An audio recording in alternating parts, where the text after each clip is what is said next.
안녕하십니까? 자, 이번 시간은 화학원 단원을 좀 소개해 보려고 합니다. 물론 여러분 이제 하나하나의 단원, 그리고 큰 단원, 작은 단원, 그 개념들을 이미 학습했을 수도 있고, 처음일 수도 있는데, 이게 어떻게 보면 이제 여행을 가기 전에 지도를 한번 훑어보는 거거든요. 그래서 뭐 크게 도움이 될지 모르겠지만, 그래도 한번 흐름을 한번 타고 가보자. 그런 의도로 한번 해보겠습니다. 현재 화학원은 네 단원으로 이루어져 있죠. 첫 번째 단원 여러분 알고 계시나요? 네. 화학의 첫걸음이죠.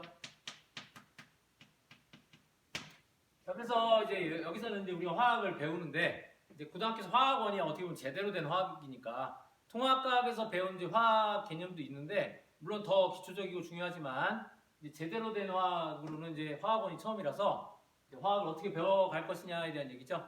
그래서 여기서 여러분이 배울 게 뭐가 있을까? 화학이 우리 삶에 참 유용하다. 그런 부분을 이제 다룰 거고요. 뭐 말로 할 수 없죠.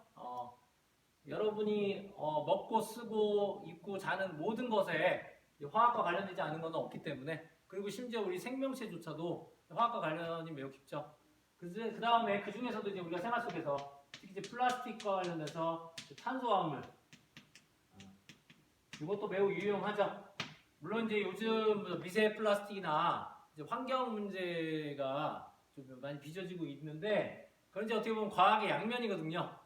항상 좋은 점만 있는 건 아니고 반대급부가 있어서 그런 부분을 우리가 해결하기 위해서도 화학적인 지식이 필요한 겁니다. 그 다음에 유쪽 파트에서 좀 이제 더 다루는 것이 여러분이 많이 힘들어했던 바로 뭡니까? 몰이죠, 몰. 그러면 몰은 뭔가, 그렇지? 자, 몰은 그냥 개수라고 생각하시는 게 사실 여러분한테 가장 좀 그나마 접근하기 쉬운 거가 아닐까. 그래서 이제 교과서 예를 보면 뭐 한 다스는 몇 개냐? 원래 dozen. 이걸 우리말로 다스라고 하죠. 영어로는 이 자체가 12개를 의미하죠. 그 다음에 이제 전통적으로는 뭐 여러분이 잘 모를 것 같아요. 선생님도 잘 모르는데 뭐 배추나 마늘 같은 경우는 우리가 접이라고 부르죠. 접. 접이면 이게 이제 100개를 의미합니다. 우리나라 이제 전통 단위들인데 어쨌든 간에 이제 개수를 세는 단위인데 왜 한 개 한 개 세면 되지? 이거를 접이라는 이제 큰 단위로 하냐? 그 얘기는 우리가 과자를 먹을 때 뭐 슈퍼에 가서 하나씩 사 먹을 수 있지만 한 개 한 개, 봉지 한 개. 그렇지만 그 과자 생산 공장에서 유통할 때는 한 개 한 개 나눌 수 없죠. 어떻게 해요? 박스로 포장하지 않습니까? 그럼 박스당 몇 개 이렇게 딱 정해져 있겠죠. 규칙이 있겠죠. 그런 거예요. 그래서 이제 화학자들도 이 물질을 쓰려면 하다못해 분필이 있는데 이 분필 안에 이루어져 있는 입자들 어떤 게 있을까요? 우리 이 분필 이루어진 입자들 화학에서 이제 원자도 있고 분자도 있고 이온들 있죠. 화학에서 가장 많이 쓰는 입자들이죠. 특히 얘는 주성분이 CaCO3라고 쓰는데 탄소, 산소, 칼슘. 그래서 탄산, 칼슘이라고 읽고 얘는 실제로 이 안에는 Ca2 플러스 칼슘 이온과 탄산 이온 이걸로 이루어져 있거든요. 그럼 이게 도대체 얼마나 많이 있느냐 그거예요. 그런데 여러분 이제 화학식량을 나중에 이제 배우면 여기가 12고요. 여기가 16이고 곱하기 3. 그 다음에 여기가 40 나와요. 그래서 계산해주면요 예쁘게 100 나옵니다. 100. 그럼 잘 모르겠는데 분필이 만약에 100g이 존재하잖아요. 그러면 우리는 얘가 1몰 이렇게 부를 수 있는 거예요. 1몰. 1몰. 그 얘기는 칼슘 이온도 100, 이 안에 1몰이 있는 거고 이제 탄산 이온도 1몰이 있는 거죠. 물론 이제 개수로 이걸 바꾸기 위해서는 뭐가 필요합니까? 아보가드로 수가 필요하죠. 아보가드로 수. 그래서 여러분 여기서 이제 왔다 갔다 하는 게 좀 많이 어려워요. 그래서 그냥 이걸 편의를 이해하면 이게 개라고 단위라고 얘가 몰이라고 해주면 이 아보가드로 수는 숫자일 수도 있지만 상수로서도 있기 때문에 단위가 있어요. 이거를 그냥 이렇게 해석하시면 돼요. 개, 퍼, 몰이다.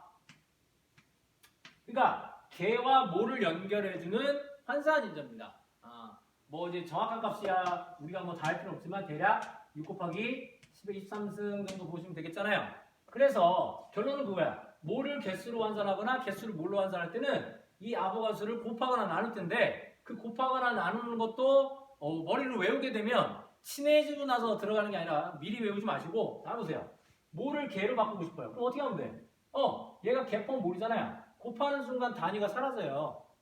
그래서 몰에다가 아보가수를 곱하면 개가 나오는 거예요. 개수가. 그냥 개수를 거꾸로 뭘로 바꾸고 싶어. 그럼 이 개를 없애고 몰 단위를 만들어야 되잖아요. 그러면 개를 없애기 위해서 이걸 아보가수로 나눠주면 되죠. 아보가 상수로. 그러면 이제 몰 단위가 나오죠. 그래서 이런 몰에 대한 게 화학에서 어떻게 보면 다루는 물질량의 기준인 거죠. 그 다음 이거 말고 또 뭐 있습니까? 화학 반응식이겠죠? 일단은 우리가 화학 반응식이겠습니다. 화학 반응식은 이제 중학교 때부터 많이 했던 거예요. 그런데 실제로 이제 화학 반응식을 이해하려면 이게 하나의 언어잖아요. 그러니까 문장의 역할을 하기 때문에 대표적인 게 이거죠. 반응하는 물질, 리액트하는 물질, 리액턴트가 뭘로? 프로덕트로 변화를 일으키는 과정. 그걸 우리가 뭐예요? 체인지, 물질의 구조와 성질과 변화. 그 변화죠. 다른 말로는 리액션. 그게 이제 반응인 거죠. 요거를 문장으로 나타낸 겁니다. 그러려면 각각의 물질이 필요하죠. 각각의 물질들이 있어야지 변화를 나타낼 수 있으니까. 그 물질을 나타내는 것이 바로 뭐야? 또 화학식이죠.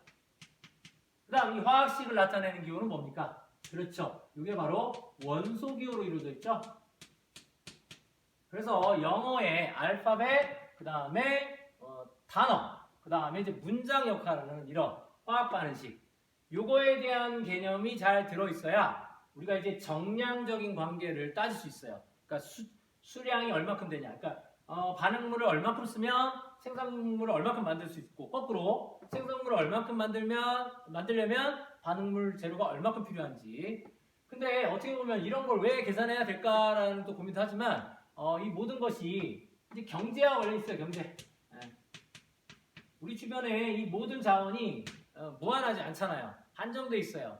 그리고 이제 원하는 물질을 만들기 하려면 이제 과정이 공정도 복잡할 뿐더러 이 재료, 반응물이 생각보다 비쌀 수 있잖아요. 그럼 우리가 함부로 못 쓴단 말이죠. 그래서 딱 필요한 적절한 양을 우리가 쓸 수 있으려면 사전에 계획해서 하는 거지.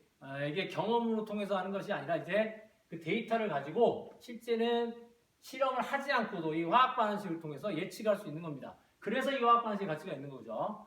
그 다음에 우리가 이제 물질 자체의 양을 이렇게 따지지만 이제 순물질이 아닌 혼합물, 섞여 있는 물질 같은 경우에는 이제는 몰농도를 주로 쓴다.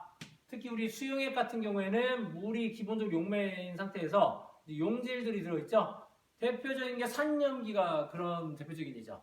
그래서 수산화퓐 수용액이나 염산 같은 경우는 물 안에 수산화퓐과 염화수소가 녹아있는 거잖아요. 그러니까 반응은 그 아이들이 하는 게 맞아요. 그런데 그것이 순물질끼리 반응하는 게 아니라 용액 상황에서 반응하기 때문에 이 용액에 대한 그 용질의 비율이 중요하다. 그래서 우리가 몰농도를 쓰고, 몰농도는 여러분 알다시피 단위 몰퍼리터라고 했죠. 몰퍼리터. 몰퍼리터 다시 한번 강조하겠습니다. 그래서 1단원 내용이 조금 무거워요. 여기까지만 해도 그런가 보다. 탄소 좀 구조 몇 개 보면 좀 어렵긴 하지만 그래도 화학스럽네 하는데 여기가 이제 솔직히 무겁죠. 선생님도 예전 생각해보면 여기 파트가 쉽진 않아요. 맞아요. 쉽다고 말하면 거짓말이에요. 그런데 어렵다고 볼 거냐, 이게 아직 친해지지 않았냐, 요거는 좀 다른 것 같아. 예. 우리가 이 단위만 해도 매일매일 여러분이 배추나 마늘 같은 거를 해서 여러분이 유통을 한다고 생각해봐요. 그러면 농장에서 이걸 맨날 이제 실어서 팔아야 되는데, 그러면 이 단위는 기본이거든. 계속 쓰니까. 마찬가지예요. 화학에서 쓰는 몰단이라는 것이 실험실에서 여러분한테 자 가서 탄산칼슘 2몰 가져와봐 이렇게 계속, 그리고 여러분도 챙겨오고 저울도 재보고 그다음 기체 같은 경우 부피도 측정해보고 하면 이게 그나마 익숙해질 텐데, 이제 그런 과정이 없이 바로 그냥 계산만 하다 보니 좀 어렵죠. 그래서 생활 속에서도 하다못해 물을 마시더라도 물 얼마야? H2O 이게 분자량이 18이죠? 분자량은 1몰의 질량과 같으니까 18g/몰이죠? 그럼 여러분 예를 들어서 목말라서 90g의 물을 먹었어요. 딱 눈으로 보일 겁니다. 보이죠? 얼마 먹었습니까, 여러분? 5몰 먹은 거죠. 어떻게 해보면 돼요? 역시 환산인자 써볼까? g을 나는 몰로 바꾸고 싶어. 그러면 환산인자를 곱해줘야 돼. g은 없애줘야 되고 몰 단위는 새로 생겨야 되네. 그러려니까 요 값 18g이 1몰이라는 값을 여기다 집어넣으면 되죠. 그럼 어떻게 돼? 분수를 뒤집으면 되죠? 1몰이 18g인 겁니다. 그러면 얼마 나옵니까? 5몰 나오죠? 그러니까 이거를 이제 익숙하다 보면 이 90g을 18로 나눠주면 되는구나. 그래서 정리해주면 어떻게 돼요? 이 W 어떤 물질의 질량이 주어졌을 때 뭘로? 분자량 혹은 1몰의 질량으로 나눠주면 그게 바로 우리가 원하는 물질의 양 몰이라는 값이 나온다. 그렇게 만들어낸 게 이게 공식이 되는 거죠. 자, 여기까지 이제 1단원에 대한 소개를 했고요. 2단원으로 가보겠습니다. 2단원하고 3단원 좀 같이 쓸게요. 자, 2단원은 원자의 세계. 이름만 들어도 주인공이 나왔어요. 원자네요. 자, 그럼 3단원은 뭘까요? 3단원은 화학결합과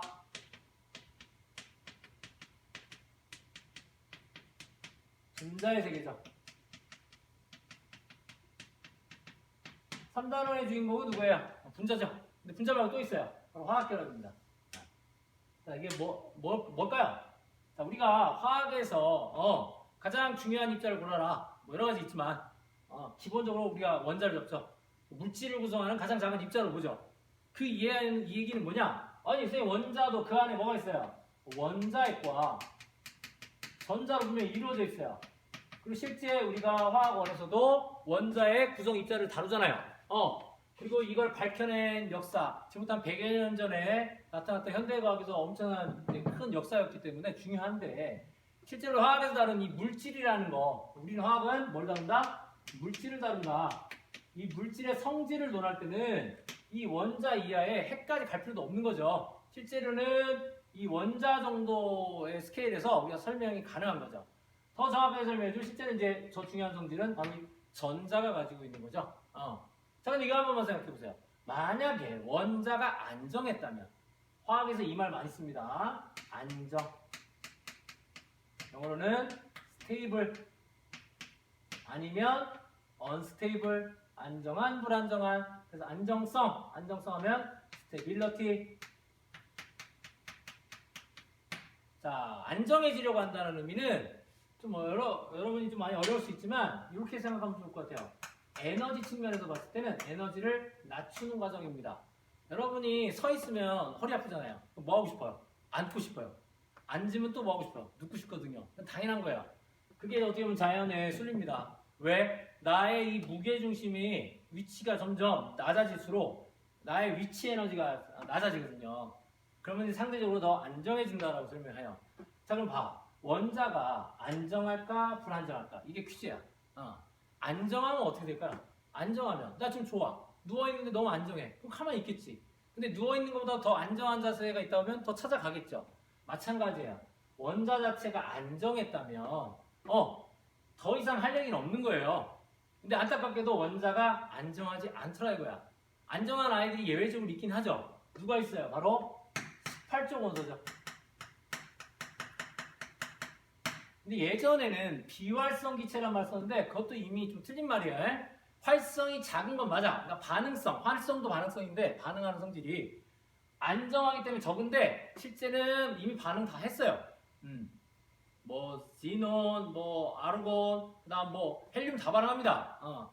물론 일상에서 보기는 어렵지만 그래서 그냥 18조 원소가 가장 정확한 표현이고 그나마 이 아이들이 왜 반응을 안 하나 봤더니 이 아이들은 그래도 뭔가 독특한 것이 있다. 그것이 바로 뭐였습니까? 바로 옥텟 규칙이었죠. 이 옥텟 안에는 8이란 숫자가 숨어있죠. 옥텟 8. 근데 모든 아이들이 또 옥텟에만 또 만족되는 건 아니고 여러분 이제 대학을 가시면 18 electrons rule 이게 있어요. 18전자 규칙도 있고 그 다음 이제 헬륨 같은 경우만 해도 여러분 알다시피 두 개죠 전자. 그러면 이제 우리가 뭐 듀엣이라고 부를 수도 있는데 듀엣 아시죠? 듀엣. 듀오, 듀엣. 근데 이 의미보다는 이 8이라는 숫자는 상당히 중요한 의미를 가지고 있어요. 여러분 원자의 세계에서 아마 오비탈을 배울 텐데 바로 오비탈이 바로 뭐야? s 오비탈과 p 오비탈인데 p 오비탈이 몇 개입니까? 3개죠.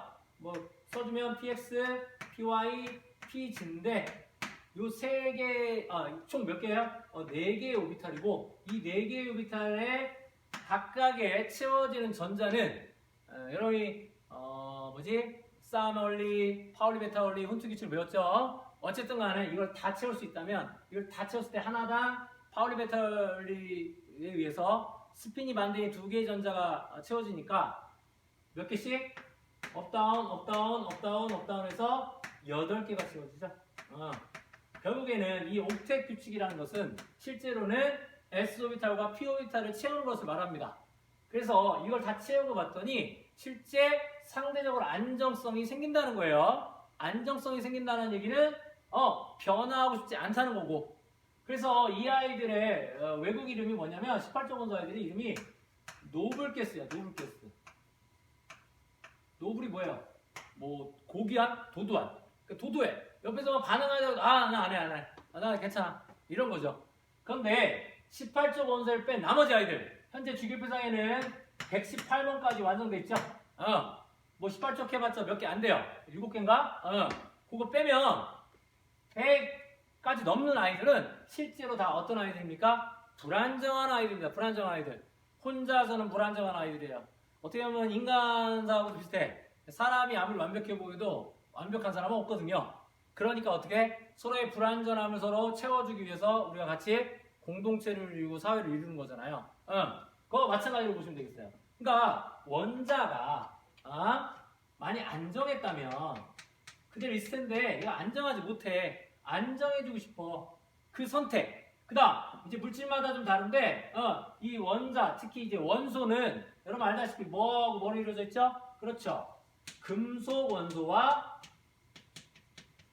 비금속 원소로 이루어져 있죠? 여러분 이 사이에 뭐 있어요 또? 뭐 준금속 있죠? 괜찮아. 이거는 나중에 혹시 필요하면 찾아쓰면 되는 거고 지금 우리 고등학교 과학이 모든 디테일을 설명하려고 배운 게 아니에요. 전반적인 흐름이 더 중요한 거야. 그러니까 금속과 비금속 나눠주면 돼. 그냥. 그 다음 이 금속만 해도 여러분 알다시피 이거 뭐예요? 그냥 쇠. 쇠붙이들. 반짝반짝 빛나고 전기도 잘 통하고 뭐 열도 잘 통하고 이런 성질 가지고 있는 아이들. 그 아이들 뺀 나머지 아이들 다 뭐예요? 비금속으로 고르는 거야. 금속이 아니다. 그랬을 때 이 선택이 있다는 거죠. 혼자서는 안정해지지 못하잖아. 그러니까 옆에 있는 아이들과 같이 새로운 방식을 만들어야 돼. 안정해지는 방식. 그걸 바로 뭐라고 부르냐? 화학결합이라고 부릅니다. 그러면 화학결합이 몇 가지가 있냐? 뭐 정답은 3가지예요. 이 3가지가 있는 이유를 그러니까 외우는 게 아니라 생각해보자. 원소는 금속과 비금속으로 나눠져 있고 실제 이 금속 아이들 같은 경우에는 스스로 전자를 잃어서 양이온이 되려는 경향이 강해요. 전자를 잃으려는 경향이 강하죠. 근데 이 비금속 아이들은 거꾸로 전자를 얻어서 음이온이 되려고 하고 그런 경향이 강하기 때문에 얘네가 누구를 만나냐에 따라서는 상황이 달라지는 거죠. 그래서 대표적인 게 금속이 다른 금속하고 있을 때 금속끼리 만났다 치면 그때 나타나는 결합이 바로 뭐예요? 그게 바로 금속결합입니다. 좀 더 정확하게 설명하면 얘는 이제 금속의 양이온과 그 다음에 자유전자 사이의 인력이에요. 자, 불안정한 원자들이 서로 안정해지고 서로 붙들어야 돼요. 붙들려면 당연히 어떤 힘이 작용해야 됩니까? 인력이 작용하죠. 인력. 잡아당기는 힘이라는 얘기예요. 인력의 반대는 반발력. 반발력은 서로 흩어지는 힘이잖아요. 그러니까 화학에서는 주된 힘은 인력이야. 인력. 나중에 이제 반발력 같은 경우는 분자 구조 따질 때 전자쌍 반발력을 쓸 수 있지만 주는 인력입니다. 그 첫 번째 금속 결합이 가능하고요. 자, 두 번째는요. 금속과 비금속이 만나면 어떻게 보면 찰떡궁합이야. 여기는 전자 이리로, 여기는 전자 어디로 가니까 그냥 주면 돼. 그래서 양이온과 음이온 사이에 결합을 해버리면 그게 바로 뭐죠? 그게 바로 이온 결합이죠. 그래서 얘는 양이온과 음이온 사이의 결합이다. 역시 이것도 플러스 마이너스 전기적인 인력이 근원입니다. 이렇게 하면 더 안전해진다는 뜻이에요. 세 번째가 있어요. 세 번째가 바로 뭘까요? 바로 비금속 원소들끼리 만났을 때야. 얘네는 서로 전자를 얻으려고 해. 서로 주려 하진 않고 얻으려고만 하니까 말이 안 되잖아요. 그래서 선택한 방법, 현명한 방법이죠. 그게 바로 공유결합입니다. 그러니까 공유결합은 어떻게 설명하면 돼요? 비금속 원자와 비금속 원자의 결합이다. 이러다 보니 같은 원자가 결합하면 서로 그냥 공평하게 공유가 되겠죠? 그걸 이제 굳이 또 나눠주면 뭐예요? 무극성 공유결합이 될 것이고, 만약에 여기까지 써야 돼. 원래 정확하게 쓰자. 근데 한쪽이 더 전자를 더 잘 얻으려고 해. 그 개념은 뭐였죠? 전기음성도죠? 전기음도가 한쪽이 더 크다. 다른 원자를 만났는데 더 그 아이가 나보다 전자를 더 좋아한다. 그러면 약간은 치우치는 공유결합을 하죠. 그게 바로 뭐였죠? 이제 극성 공유결합을 합니다. 자, 물론 이제 세분에서 구조를 결합의 종류를 설명하는 것도 의미가 있지만 지금 당장은 원소가 크게 금속과 비금속으로 나눠지기 때문에 얘네들이 만나서 생기는 조합, 금속과 금속, 금속과 비금속, 비금속과 비금속의 조합에 의해서 세 가지의 결합 형태가 나타난다. 그걸 우리가 화학 결합이라 하는 것이고, 그 다음에 나오는 이 분자는 그 중에서도 누구? 원자가 분자를 만들었다는 얘기는 뭡니까? 조건이 반드시 금속이 포함되면 결합 형태가 이 금속 결합의 이온 결합이 되기 때문에 이거는 여기에 비금속이라는 게 전제되어 있는 거죠. 비금속 원자들끼리는 이제 분자를 형성한다. 그러면 안정해진다. 좀 안타까운 거는 이제 고등학교 과정에서 이 원자에 대해서 설명할 때 우리가 뭘 배워요? 오비탈을 배우죠. 근데 이제 여러분 어렵게 하자는 얘기는 아니고 실제 대학 과정으로 가면 이 분자도 오비탈이 있어요. 그 오비탈로 이거를 설명하게 되면 아까 말했던 왜 안정해지냐의 설명. 지금은 그냥 서로 불안정하니까 친해지기 위해서 서로 결합하면 또 안정해진다 하지만 실제로 여기까지 설명해주면 에너지 면에서 왜 안정해졌는지, 에너지가 더 확실히 분자를 형성하면 더 낮아져서 확실히 더 스테이블해진다는 결론을 내릴 수 있습니다. 자, 이 시간에는 화학원의 1단원, 2단원, 3단원까지 좀 소개했고요. 물론 이제 3단원 안에서도 2단원에서도 주기율표, 여기도 이제 분자의 구조, 분자의 극성 설명할 거 많아요. 이제 그거는 다음 시간에 설명하도록 하겠습니다. 자, 이번 시간 여기까지 하겠습니다.